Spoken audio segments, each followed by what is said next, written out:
Bonjour, je suis Jonathan, ingénieur avant-vente Netgear. Aujourd'hui, je vais vous présenter la configuration du switch Nightwalk S8000.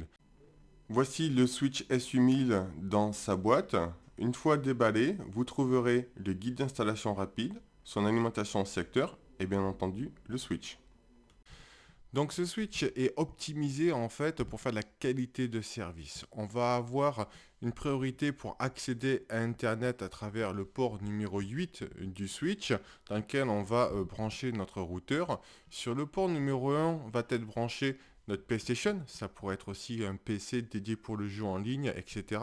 dans lequel on aura une top priorité pour éviter toute latence. Et en port numéro 2, on va avoir un appareil qui fait du streaming, dans notre cas donc un Apple TV.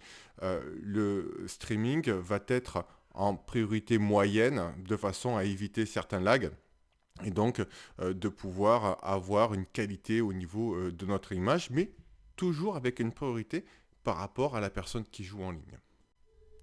Une fois le switch connecté, il vous suffit tout simplement d'ouvrir votre explorateur de fichiers et de cliquer sur l'onglet Réseau.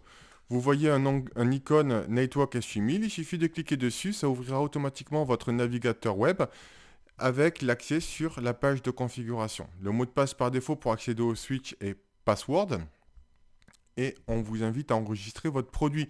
Je vous invite bien entendu à enregistrer le produit pour pouvoir accéder aux mises à jour, etc.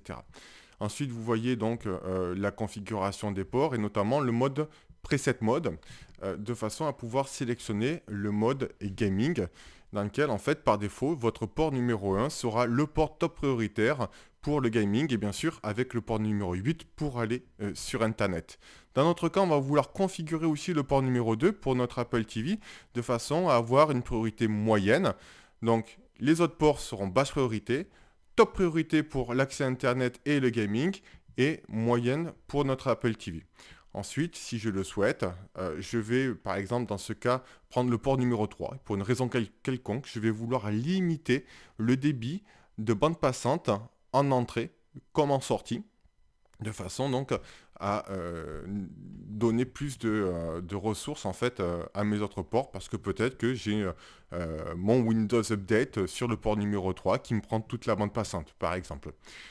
À noter aussi qu'en rentrant dans les options avancées, je vais pouvoir éteindre le voyant d'alimentation ou bien le petit V si vous souhaitez qu'il soit noir sans la petite lumière bleue. Voilà, si vous avez plus de questions, n'hésitez pas à nous contacter. Au revoir.